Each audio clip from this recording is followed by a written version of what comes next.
ሰበር ዜና ጥር 5 2018 ጤናና ፍቅር ይስጥልኝ አድማጭ ተመልካቾች እንደምን አረፈዳችሁ። የሰዓቱን አበይትና ሰበር ዜናዎች ይዤ ቀርቤያለሁ። በቅድሚያም አርዕስተ ዜናዎቹን በማስቀደም ጀምራለሁ። የቴዎድሮስ ልጆች ታሪክ ሰሩ። በጎንደር የአየር መንገዱን እንቅስቃሴ ለአንድ ሰዓት ያክል የገታም ታላቅ ውጊያ ከኤርፖርቱ አቅራቢያ ተደረገ። የፋኖ ኃይሎች የባህር ዳር ጎንደር መስመርን በመቆጣጠር ባደረጉት ከባድ ውጊያ ኤርፖርቱ እንዳይያዝ በሚል የተላከው ተጨማሪ የአብይ አህመድ ኃይልም አይቀጡ ቅጣት ተቀጥቷል። ታንክ በፋኖ ሲወድም ኮሎኔል ሰው መሆን በፋኖ ተገድሏል። በዝርዝር ከጎንደር የደረሰንን ሰበር መረጃም እናስደምጣችኋለን ይዘነዋል። ወዲህ ደግሞ በወሎና በሸዋ ውጊያዎች ሲደረጉ በደብረ ብርሃን አቅራቢያና በመሃል ሸዋሮቢት ፋኖ መብረቃዊ ጥቃት ፈጽመዋል። በወሎም በመሳሪያ ምርኮና በወታደር የሬሳ ክምር የታጀበ ከባድ ውጊያ ተደርጓል። እንዳስሰዋለን። በሌላ በኩል ከነማስረሻ ሰጤና ከኮሎኔል ሙሃቤ ቀጥሎ የሚከዱ የፋኖ መሪዎች ደርሰውናል። የማስረሻ ሰጤ የቀን ከቀን ውሎም ምን ይመስላል? ከነሽመልስ አብዲሳ ጋር የሚቅመው ጫት ምንድነው? የሚለውን በዝርዝር የደረሰን መረጃም እንነግራችኋለን።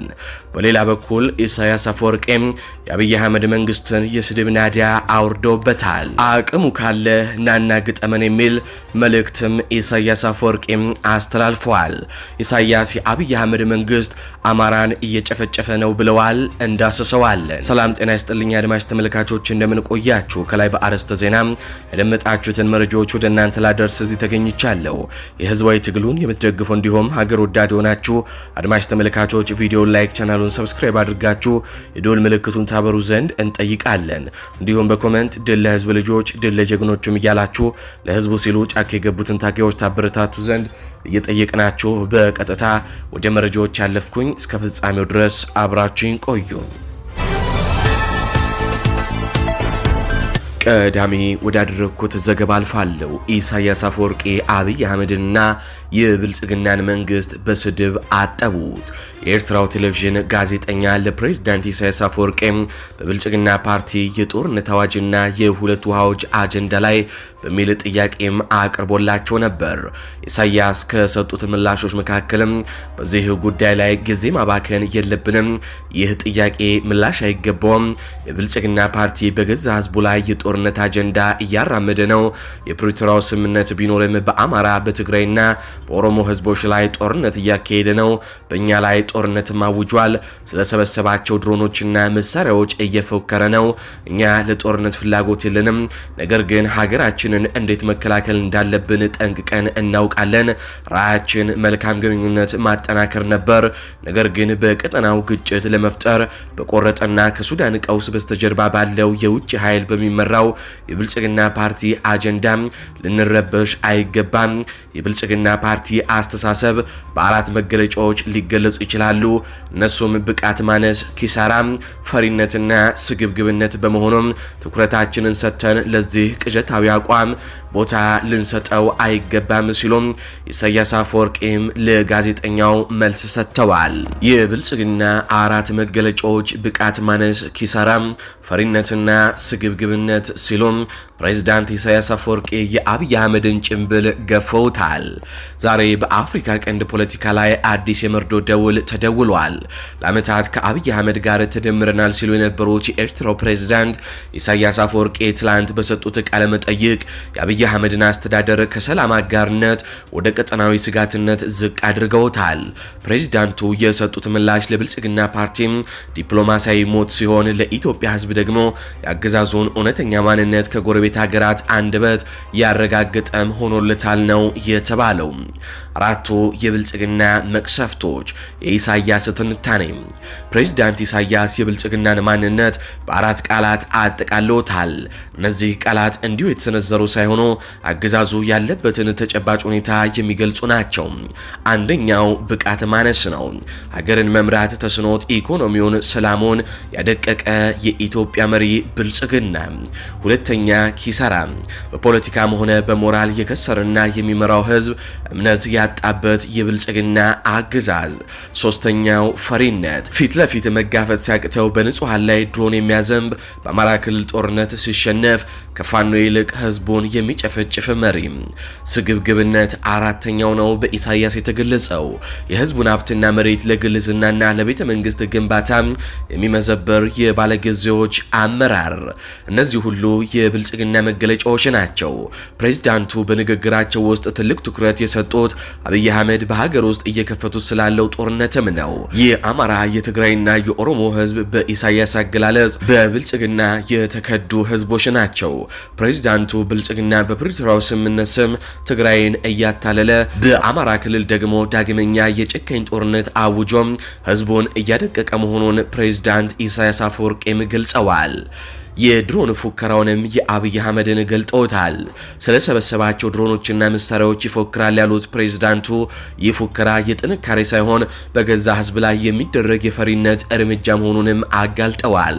እኛን መሞከር ከፈለገ ሜዲያውን ፈረሱም ግልጽ ነው ሲሉም ኢሳያስ አፈወርቂም ተናግረዋል። ኢሳያስ አፈወርቂ ራሳችንን መከላከል እናውቅበታለን ሲሉም ለአብይ አህመድም ግልጽ ማስጠንቀቂያ ሰጥተዋል። ፕሬዝዳንቱ እኛ ለጦርነት ፍላጎት የለንም፣ ነገር ግን ሀገራችንን እንዴት መከላከል እንዳለብን እናውቃለን ማለታቸው ለአብይ አህመድ የተላከ ቀጥተኛ ማስጠንቀቂያ ነው። ይህ ንግግር ፋኖ በኢትዮጵያ ውስጥ እያካሄደ ካለው ትግል ጋር ተዳምሮ አብይ አህመድ ከውስጥም ከውጭም አጣብቅኝ ውስጥ እንደገቡ የሚያሳይ ነው። ኤርትራ የአብይ አህመድን አገዛዝ እንዳደገኛና የማይታመን ኃይል በመፈረጇ በቀጠናው ከግብፅና ሶማሊያ ጋር እንዲሁም ከሌሎች አጋሮች ጋር ሱዳንን ጨምሮ አብይን ቀለበት ውስጥ በመክተት ለማዳከም ከፍተኛ ጥምረት ፈጥረዋል። በዚህም የአብይ አህመድ መንግስት የሚገባበት የሚወጣበት አጥቷል። የፕሬዝዳንት ኢሳያስ ቃለ መጠይቅ ለአብይ አህመድ አስተዳደር የመጨረሻውን የስንብት ደብዳቤ ነው። ብቃት የሌለው የከሰረ ፈሪና ስግብግብ ተብሎም በጎረቤት ሀገራት የተፈረጀው የአብይ መንግስት በዓለም አቀፍ መድረክም ሆነ በሀገር ውስጥ ያለው ተሰሚነት አብቅቶለታል።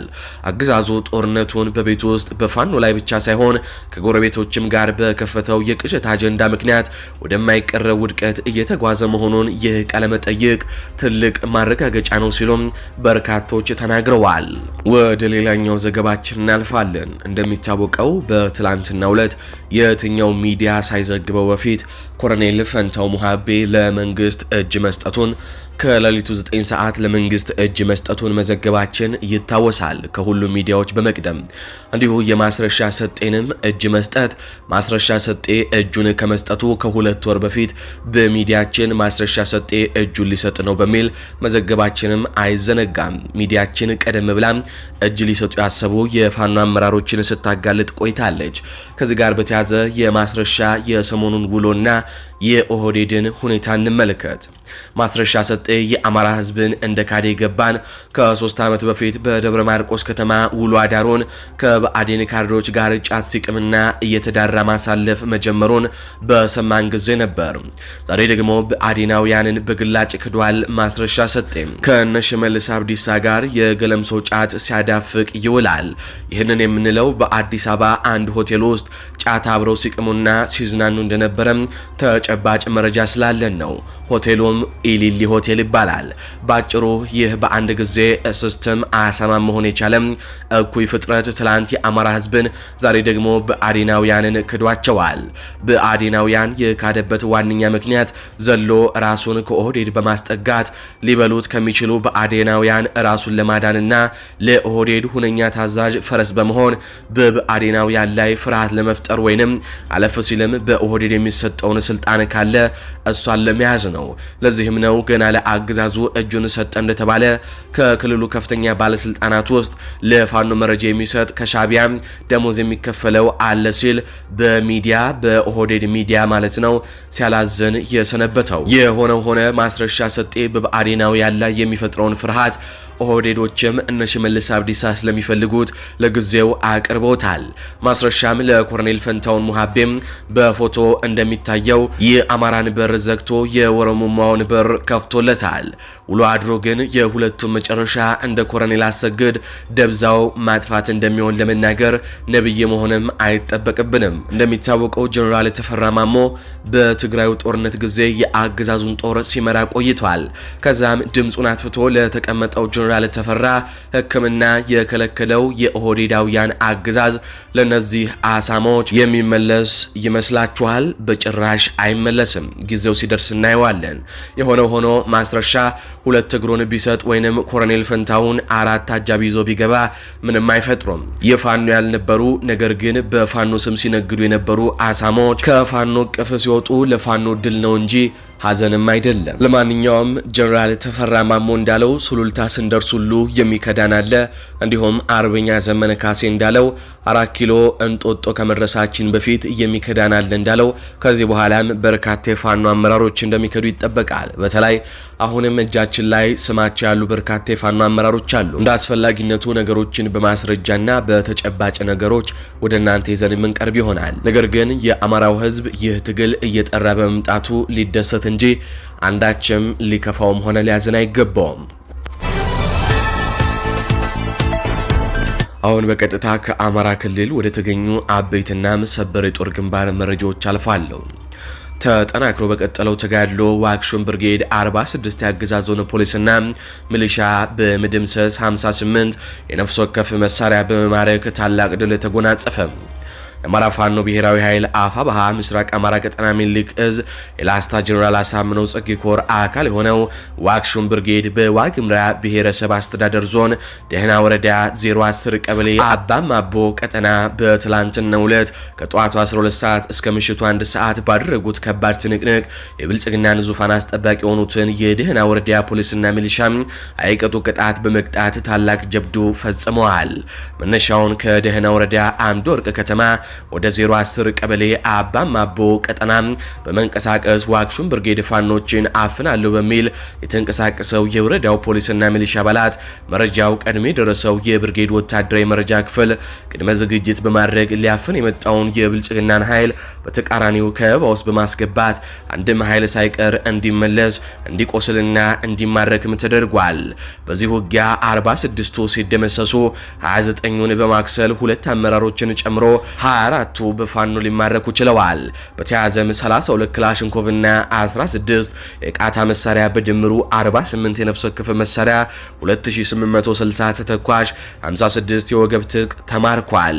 ከምርኮኞቹ መካከልም የደህና ወረዳ ፖሊስ ምርመራ ሂደት ኃላፊም ኢንስፔክተር ሸጋያ ነውና የደህና ወረዳ ሚሊሻ ጽሕፈት ቤት ኃላፊ መቶ አለቃ ምስጋናው ይገኙበታል ነው የተባለው። ወደ ሸዋ እናልፋለን። የአገዛዙ ቁንጮች በሸዋ ጠቅላይ ግዛት እዝ አንኮበር ላይ ለፖለቲካ ዓላማ ሊያውሉት የነበረ የሩጫ ፕሮግራም ተበተነ። በመሃል ሸዋሮቢት ከተማ በብልጽግና ላይም ጥቃት ተፈጸመ። የአገዛዙ ኦህዴድ ብልጽግና ቁንጮች ሸዋ ላይ ያለውን የፋኖ አቅም አፈራረስን፣ ወረዳዎችን ነጻ አድርገናል፣ አካባቢዎችንም ጦርነት የማይካሄድባቸው የሰላም ቀጠና አድርገናል ብለው ለገዢዎቻቸው ሪፖርት በማድረግ ለማሳየት የሚሆን ከደብረ ብርሃን እስከ አንኮበር የሚደርስ የሩጫ ፕሮግራም ያዘጋጁት ደብረ ብርሃን የተቀመጡ የብልጽግና ሆዳም አመራሮች በሸዋ ጠቅላይ ግዛት እዝ ቅሌታቸውን ተከናንበዋል። የሸዋ ገበሬን በማስጨፍጨፍና በማዘረፍ በጌቶቻቸው የኦህዴድ ጨፍጫፊ ባለስልጣኖች ፊት ክብርን፣ መወደድን ለማግኘት የገዛ ህዝባቸውን የካዱ ደብረ ብርሃን የተቀመጡ የብልጽግና ባንዳ ሹመኞች ፋኖን አጥፍተናል በሚል እብሪት ተወጥረው በርካታ አድማ ብተና ኃይል በማሰለፍ አንኮበር ላይ የፖለቲካ ትርጉም ያለው የሩጫ ፕሮግራም ያዘጋጁ ቢሆንም በዚህ ቀጠና ግዳጅ ላይ የሚገኘው የሸዋ ጠቅላይ ግዛት እዝ መሐመድ ቢሆነኝ ኮር የእቴጌ ጣይቱ ክፍለ ጦር 3ኛ ሻለቃ ቃኞች በጎርቤላ ከተማ ጫፍ ላይ በሚገኙ የባንዳ ሆዳም አድማ ብተና ኬላ ላይ በተፈጸመ ጥቃት 3 አድማ ብተና ሲደመሰሱ 2 ከባድ ቁስለኛም ተደርገዋል። በሌላ በኩል እዛው አንኮበር ደርፎ መገንጠያ የሚገኘው የስርዓት ወንበር ጠባቂ አድማ ብተና ላይ በ3ኛ ሻለቃ ቃኝ በተሰነዘረ ጥቃት 2 የብልጽግና ኃይል ሲደመሰሱ 3 ደግሞ ከባድ ቁስለኛም ሆነዋል። በአጠቃላይ አንኮበር ደርፎና ጎርቤላ ላይ ጣይቱ ክፍለ ጦር በብልጽግና ላይ በሰነዘረችው ጥቃት 5 የብልጽግና ኃይል ከባድ ቁስለኛ ሲሆኑ 5 ባንዳ አድማ ብተና ደግሞ እስከ ወዲያኛው ተሸኝተዋል። በዚህ አንኮበር ላይ ለፖለቲካ ዓላማ ታስቦ የነበረው የሩጫ ፕሮግራም ሙሉ በሙሉም ተቋርጧል ነው የተባለው። ተስፋ የቆረጠው የዞኑ የብልጽግና ካድሬዎችም ዛሬ ሩጫውን ለመቀጠል የሞከሩ ቢሆንም ከጣይቱ ክፍለ ጦር በተወጣጡ የሻለቃ ቅኝቶችና የክፍለ ጦሩ ቃኞች በጋራ በመሆን ከደበሌ ከቀበሌ እስከ ቆንዶ ያለውን መንገድ በመዝጋት ለጥብቅ የተሰማራውን ባንዳውን አድማ በታኝ ላይ በመተኮስና ጉዳት በማድረስ ሩጫው ድጋሚ ዛሬም እንዲበተን ያደረጉ ሲሆን የሩጫ ተወዳዳሪዎቹም ደብረ ብርሃን ላይ ከእንግዲህ አንሮጥም ብለው እቃቸውን ሸክፈው ለመመለስም ተዘጋጅተዋል። በሌላ ግንባር በትላንትናው ዕለት በይፋት ጥሙጋ አውራጃ ሸዋሮቢት ከተማ አስተዳደር ዘልቅ የገቡት የመሐመድ ቢሆነኝ ኮር ጀግኖች ወንዱ አስቻለው ደሴ ክፍለ ጦር ሁለተኛ ሻለቃ ቃኞች በተሽከርካሪ ሲንቀሳቀሱ በነበሩ የባንዳ አድማ ብተና ኃይሎች ላይ በፈጸሙት ድንገተኛ ጥቃት በርካታ የአድማ ብተና አባሎች ሲደመሰሱ በርካታ የፖሊስ ኦፊሰር እስከ ወዲያኛው የተሸኙበት ውጊያም ተደርጓል። በዚህ ውጊያ በርካታ አባሎች የተደመሰሱ ሲሆን ሲጓጓዙበት የነበረው መኪናም ሙሉ በሙሉ ከጥቅም ውጭ መሆኑም ነው የተገለጸልን። በቀጥታ ከጎንደር ወደ ተሰማው ሰበር ዜና አልፋለሁ። ከጎንደር አየር ማረፊያ በቅርብ ርቀት በተጣለ ደፈጣ ጥቃት የስርዓቱ አገልጋይ ወታደሮች መመታታቸው ታወቀ። ከማክሰኝት ወደ ጠዳ እየተጓዙ በነበሩ የብልጽግና ወታደሮች ላይ ነው ከአየር ማረፊያው በቅርብ ርቀት ላይ ልዩ ስሙም ጭንጫዬ በተባለ ቦታ የደፈጣ ጥቃቱ የተፈጸመባቸው። በደፈጣ ጥቃቱ እስካሁን በርካታ ወታደሮች ሙትና ቁስለኛ መደረጋቸው የታወቀ ሲሆን ቁስለኞች ለሕክምና ወደ ጎንደር ተወስደዋልም ነው የተባለው። የፋኖ አባላቱ ከባህር ዳር ወደ ጎንደር የሚወስደውን ዋና የፌዴራል መንገድ በመቆጣጠር የብልጽግና ኃይል ላይ ታላቅ ድል ጥቃት በመፈጸም ታላቅ ድል እየተቀዳጁም ይገኛሉ። ከዚህ ከጎንደር ኤርፖርት አቅራቢያ የፋኖ ጥቃት በኋላ የፋኖ ኃይሎች አገዛዞን ከፍተኛ የጦር መሪ ኮሎኔል ሰው መሆን ይበልጣልን የገደሉ ሲሆን ውጊያው ለአንድ ሰዓት ያክል ጎንደር ኤርፖርት የሚደረጉ የአየር እንቅስቃሴዎችንም ገጥቶም እንደነበረም ምንጮቻችን ተናግረዋል። ከጎንደር ኤርፖርት አቅራቢያ በተደረገው ውጊያ ፋኖ ወደ ኤርፖርቱ እንዳይጠጋና ኤርፖርቱን እንዳይቆጣጠር በሚል ለመመከት ከተጨማሪ ኃይል ጋር የመጣው አንድ ታንክም በፋኖ ሞርተርና የአርፒጂ ጥቃት መመታቱና መውደሙም ነው የተገለጸው። ጎንደር ኤርፖርት በዚህ ምክንያትም ተናውጧል። ኮሎኔል ሰው መሆን ይበልጣልም ተገለዋል። የአገዛዙ ታንክ በፋኖ ሞርተር ጋይቷል። አየር መንገዱም ለአንድ ሰዓት ተዘግቷል። በአማራ ክልል የሚካሄደው የህልውና ትግል አዲስና አስፈሪ ምዕራፍ ላይ መድረሱን የሚያሳይ ሰበር መረጃም ከታሪካዊቷ ጎንደር ከተማም ደርሶናል። ከባህር ዳር ወደ ጎንደር በሚወስደው ዋና ፌዴራል መንገድ ላይ የፋኖ ኃይሎች መንገዱን በመቆጣጠር ከአየር ማረፊያው ጥቂት ርቀት ላይ በሚገኘው ጭንጫዬ በተባለ ስፍራ ላይ ፋኖ በፈጸመው ድንገተኛ ደፈጣም የአገዛዙን ወታደራዊ ቅስም ሰብረውታል። ጥቃቱ እንዲሁ ተራ ግጭት ሳይሆን ከፍተኛ መኮንን የተገደለበት ታንክ የወደመበትና በከተማዋ የአየር ትራንስፖርት እንዲገታ ያደረገም ስልታዊ ድል ነው። በዚህ ውጊያ የአገዛዙ ከፍተኛ የጦር መሪ ኮሎኔል ሰው መሆን ይበልጣል መገደላቸው ተረጋግጧል። አንድ ኮሎኔል በደፈጣ ጥቃት ማጣት ማለት በሰራዊት ውስጥ ያለውን የመረጃና የጥበቃ መዋቅር ምን ያክል እንደዛገም ያሳያል። ጀነራል አበባው በደሴ፣ አብይ አህመድ በባህር ዳር ከዚህ ቀደም ለጥቂት እንዳመለጡት ሳይሆን ኮሎኔሉ ግን በፋኖ አፈሙዝ ወድቀዋል። ይህም በሰራዊቱ ውስጥ ማንም ደህንነቱ የተጠበቀም አይደለም የሚል የሽብር ስሜት ፈጥሯል። የአገዛዙ ጦር ፋኖ ኤርፖርቱን እንዳይቆጣጠር በሚል ተጨማሪ ኃይል ከአንድ ታንክ ጋር ልኮ ነበር። ሆኖም ይህ ታንክ በፋኖ የሞርተርና የአርፒጂ ጥቃት ተመቶም በእሳት ጋይቷል። ፋኖ አሁን በጠመንጃ ብቻ ሳይሆን ከባድ የጦር መሳሪያዎች አንቲ ታንክ ዌፐንስ በሚገባ መያዝና መጠቀም መጀመሩንም ያሳያል። አገዛዙ በከባድ መሳሪያ የሚተማመንበት ዘመንም አብቅቷል። ታንክ እንኳን መከላከያ ሊሆን ባልቻለበት ሁኔታ የአገዛዙ ወታደሮች በመሬት ውጊያ ተስፋ እየቆረጡ መጥተዋል። ፋኖ ከባህር ዳር ወደ ጎንደር የሚወስደውን ዋና የፌዴራል መንገድ መቆጣጠሩም ትልቅ ትርጉምም አለው። የአገዛዙ ወታደራዊ ስምሪትና የምግብ አቅርቦትም ተቋርጠዋል። የአየር መንገዱ እንቅስቃሴ ለአንድ ሰዓት መገታቱም አየር ማረፊያ በፋኖ የከባድ መሳሪያ ክልል ሬንጅ ውስጥ መሆኑንም አረጋግጧል። ይህ ለአብይ አህመድ አየር ላይ መብረርም ዋስትና አይሆንም የሚል መልእክት አለው። ጠቅላይ ሚኒስትር አብይ አህመድ ነገ ስልጣናችን በእጃችን ላይ ኖር ይችላል ብለው በጭንቀት ከሳምንት በፊት የተናገሩት ንግግር ዛሬ በጎንደር መሬት ላይም ታይቷል። መንግስት አንድና ዋና የፌዴራል መንገድ እንዲሁም የአየር ማረፊያ አቅራቢያ መጠበቅ ካልቻለ መንግስት ነኝ ማለት የሞራል ብቃትም የለውም። የሪፐብሊካን ጋርድና ኮማንዶዎች በየቦታው እየሞቱ ባሉበት ሁኔታ አገዛዙ የያዘው የመጨረሻ አማራጭ የውሸት ፕሮፓጋንዳ ብቻ መሆኑ ቀርቷል። የጎንደር ኦፕሬሽን የአገዛዙን የጸጥታ መዋቅር መበስበስ ለዓለም ያሳየ ነውም ተብሏል። ኮሎኔል መገደሉ፣ ታንክ መጋየቱና ኤርፖርቱ መዘጋቱም የአብይ አህመድ አስተዳደር በቁም ሞት ውስጥ መሆኑን ያረጋግጣል። ፋኖ ጦርነቱን ወደ ስልታዊ መሰረተ ልማቶች ኢንፍራስትራክቸር በማዞር አገዛዙን መተንፈሻም እያሳጠው ይገኛል። ወደ ሸዋ አልፋለሁ። የአፋብኃ ደቡብ አማራ ቀጠና ሳምነው እዝ ከሰምኮር ኃይለ ማርያም ማሞ ክፍለ ጦር የአውደ ውጊያ ውሎ እንመልከት። የአፋብኃ ደቡብ አማራ ቀጠና ሳምነው እዝ ከሰምኮር ኃይለ ማርያም ማሞ ክፍለ ጦር ሰላም ሰው ሻለቃ ላይ ጥቃት ለማድረስ የመጣው ኃይል ላይ ጥቃት ተሰነዘረበት። ከኮርምሽ ንዑስ ወረዳ በሆነው በሶስት አምባ ቀበሌ ከበባ ውስጥ አስገብቶ ለማጥቃት ቢሞክርም ቀድሞ የብልጽግና እንቅስቃሴን የሰሙት የተረዱት የፋኖ አባላትና አመራሮች ምሽግ በመያዝ ፊት ለፊት ገጥመውት በብሬንና በስናይፐር ጥምር ተኩስ ያናወጡትና ሲቀጠቅጡት ያረፈዱት ሲሆን በዚህም በብልጽግና ላይ ከፍተኛ ሙትና ቁስለኛ ተሸክሞ እንዲመለስም አድርገውታል። የብልጽግና ኃይል ያሰበውና ያቀደው ውጊያ ስልት ቀድሞ በወጣው መረጃ የከሸፈበትና የከሰረው የብልጽግና ሎሌ ሰራዊት ያካክስልኛል ያለውን የህዝብ ንብረት የሆነውን የትምህርት ቤት ንብረት የቤተ መጻሕፍት ቁልፍ በመገንጠል የሶላር ምጣድ፣ የሶላር ድንጋይ፣ የመማሪያ ማስተማሪያ ሬዲዮ፣ የተለያዩ የስልክና የሶላር ቻርጀሮችን፣ አዳፕተሮችን በአጠቃላይ የኤሌክትሮኒክስ ዕቃዎችን በመዝረፍ የዘወትር ተግባር የሆነውን መንገድ ላይ የተገኘ ንጹሃን አርሶ አደሮችን በማሰርና አግቶ በመውሰድና በመደብደብ የውጊያ መሳሪያ በግዳጅ በማሸከም የግፍና የበደል ስራውን አካሂዷል ነው ሲሉም የአይን እማኞች ገለጹ። ወደ ጎንደር እናልፋለን። ጭና ላይ የብልጽግና ኃይል መቀበሪያው ሆነ። በትላንትናው ዕለት በዳባት ወረዳ ጭና ቀበሌ የአገዛዙ አብይ አህመድ ሰራዊት ራሱን ጥምር ጦር ኃይል ብሎ የሚጠራው ሰራዊት የንጹሃን ወገኖቻችንን ለመዝረፍ በተሰማራበት አፋብኃ በላይ እዝ የራስ አሞራው 3ኛ ኮር የደጃቻ ያለው ብሩ ክፍለ ጦር የተሳካ ጥቃት ሰንዝሮበታል። ከ13 በላይ የጥምር ወራሪው ኃይል አባላት እስከ ወዲያኛው ሲሸኙም ቁጥራቸው በውል ያልታወቁ ቁስለኞችም ሆነዋል። ከፊሎቹ በዳባት መድኃኔዓለም ሲቀበሩ፣ ቀሪዎቹ ደግሞ ወደ ደባርቅ ከተማ ተወስደዋል ነው የተባለው። እዚሁ ጎንደር ላይ በሌላ በኩል በበላይ እዝ የሜጀር ጀነራል ውባንት አባተ ተወርዋሪ ክፍለ ጦር አሳምነው ብርጌድ ድል ቀናው።